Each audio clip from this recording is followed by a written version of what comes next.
కేంద్రాలకు ఓటర్లు పోటెత్తున్నారు. ఉదయం 11:38 పోలింగ్ నమోదైంది. 126 అసెంబ్లీ స్థానాల్లో పోలింగ్ కొనసాగుతుంది. రాష్ట్రంలో 2.51 కోట్ల మంది ఓటర్లున్నారు. 31,490 కేంద్రాల్లో పోలింగ్ నిర్వహిస్తున్నారు. 722 మంది అభ్యర్థులు పోటీ చేస్తున్నారు. కాంగ్రెస్ నుంచి 99 మంది, బీజేపీ నుంచి 90 మంది బరిలో ఉన్నారు.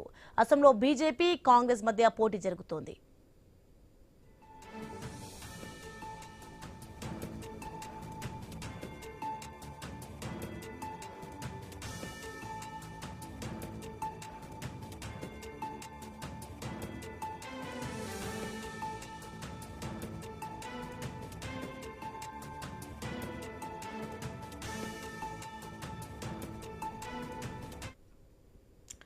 సెలక్షన్ బ్రేకింగ్ చూస్తున్నాం. అసోంలో పోలింగ్ కేంద్రాలకు ఓటర్లు పోటెత్తున్న దృశ్యాలు మనం చూస్తున్నాం. ఇక ఉదయం 11:38 అయితే పోలింగ్ నమోదైంది.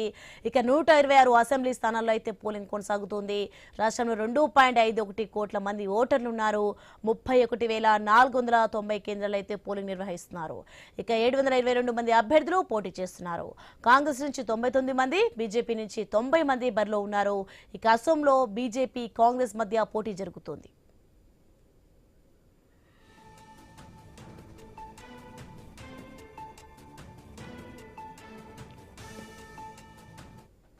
రైట్, మనం చూడొచ్చు 3 రాష్ట్రాలకు సంబంధించి పోలింగ్ డే ఎలా జరుగుతుందో. ఇక ధీన్పూర్లో చూస్తున్నాం, అలాగే గౌహతి, ఇక తిరువనంతపురం, పుదుచ్చేరిలో అయితే 3 రాష్ట్రాలకు సంబంధించి అయితే పోలింగ్ ఏ విధంగా నమోదైందో అర్థమవుతుంది. ఇప్పటివరకు అయితే 38% పోలింగ్ నమోదైనట్లుగా తెలుస్తుంది. ఇంకా ప్రక్రియ జరుగుతూనే ఉంది.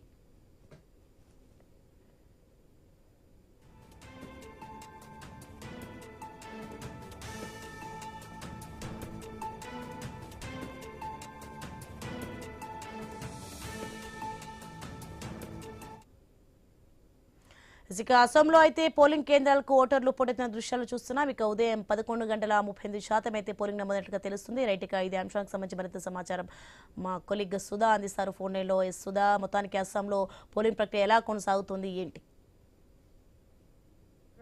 ఇప్పుడు మనం చూసుకుంటే ఈ రోజు మొత్తంగా అసెంబ్లీ 126 నియోజకవర్గాలకి సంబంధించి ఇప్పుడు ఒకే దశలో పోలింగ్ అయితే కంటిన్యూ అవుతూనే ఉంది. ఉదయం 7 గంటల నుంచి పోలింగ్ అయితే నిర్వహిస్తున్నారు. సో మొత్తంగా మనం అస్సాంలో చూసుకున్నట్లయితే మొత్తం ప్రధానంగా కూడా 2 బలమైన కూటముల మధ్య మనకి ఈ పోటీ అనేది మనకి క్లియర్ గా కనిపిస్తుంది. ఒకటి ఇటు అధికార పక్షంలో ఉన్నటువంటి ఎన్డీఏ కూటమి ఉంది, అదే విధంగా ఇంకొకటి కాంగ్రెస్ తో కలిసి ఉన్న అస్సాం సిమ్మోలితో మోర్చాతో కూడా ప్రతిపక్ష కూటమిగా ఉంది. ఇప్పుడు ఓవరాల్ గా చూసుకుంటే మనకి ఇటు కూడా ఇటు ఎన్డీఏ కూటమిలో కూడా బీజేపీ స్ట్రైట్ గా 89 స్థానాల్లో పోటీ చేస్తున్నట్లు కనిపిస్తుంది మనకి. అదేవిధంగా ఇటు కాంగ్రెస్ కూడా ఇటు ప్రతిపక్ష కూటమిలో ఉంది. ఏ విధంగా ఉండబోతుంది అనేది అయితే ఈసారి చూడాల్సి ఉంది. ఇప్పటికి ప్రస్తుతానికి ఇక్కడ ఓటర్ల సంఖ్య సుమారు 2.4 కోట్లకు పైగా ఇక్కడ అస్సాం ఓటర్లు అయితే ఉన్నారు.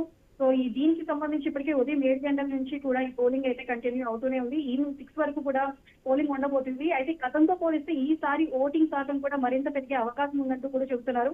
ఒకవేళ ఓటింగ్ శాతం పెరిగినట్లయితే అది ఎవరికి ఫేవరబుల్ గా ఉంటుంది, ఒకవేళ ఓటింగ్ శాతం తగ్గినట్లయితే అది ఎవరికి ఇంపాక్ట్ చూపిస్తుంది అనే విషయాలు కూడా చూడాలి. ఎందుకంటే ఇప్పటికే 2 సార్లు అస్సాంని అధికార పక్షం బీజేపీ కైవసం చేస్తుంది. మరి ఈసారి కూడా బీజేపీ అదే విధంగా తన పట్టును అక్కడ నిలబెట్టుకుంటుందా, లేదంటే కాంగ్రెస్ అక్కడ అస్సాం వైపు ఏమైనా టఫ్ ఫైట్ ఇవ్వబోతుందా అనే విషయాలైతే చూడాల్సి ఉంది. ఇప్పటి వరకు కూడా పోలింగ్ సర్వేల ప్రకారం కూడా చూసుకున్నట్లయితే మనకి ప్రీ పోల్ సర్వేలు వచ్చిన ఇన్ఫర్మేషన్ ప్రకారం కూడా మనం చూసుకున్నట్లయితే ఇటు అధికార పక్షమే మనకి ఎన్డీఏ కూటమి కొంచెం అధికారంలోకి వచ్చే ఛాన్స్ ఎక్కువగా ఉన్నట్లు కనిపిస్తుంది.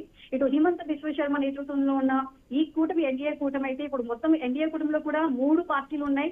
ఇటు బీజేపీ, భారతీయ జనతా పార్టీ అత్యధికంగా మొత్తం 89 స్థానాల్లో పోటీ చేస్తుంటే ఇటు కూటమిలోనే బీజేపీ అంటే అస్సాం గణ పరిషత్ కూడా 26 స్థానాల్లో పోటీ చేస్తుంది. ఇటు బీపీఎఫ్ బోడోలాండ్ పీపుల్స్ ఫ్రంట్ కూడా మొత్తం 11 స్థానాల్లో పోటీ చేస్తుంది.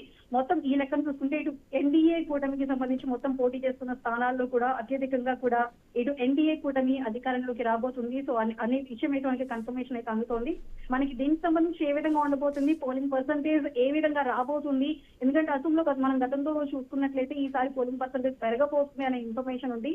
సో ఒకవేళ ఓటింగ్ కనుక పెరిగినట్లయితే ఆ పోలింగ్ ఎవరికి అనుకూలంగా మారబోతుంది, ఇటు అధికార పార్టీ అధికారంలో ఉన్నటువంటి బీజేపీయే దాన్ని పోలైన ఓట్లను తీసుకుంటుందా, లేదంటే అటు ప్రతిపక్షంలో ఉన్న కాంగ్రెస్ కూటమి ఈ పోలైన ఓట్లని అధికంగా పోలైన ఓట్లని ఓట్ల పర్సంటేజ్ తో ఇటు అధికారంలోకి రాబోతుందనే విషయాలు అయితే చూడాల్సి ఉంటుంది. Right, thanks for information Sudha. అంతరిక్ష పరిశోధనలో మరో ఉత్కంఠ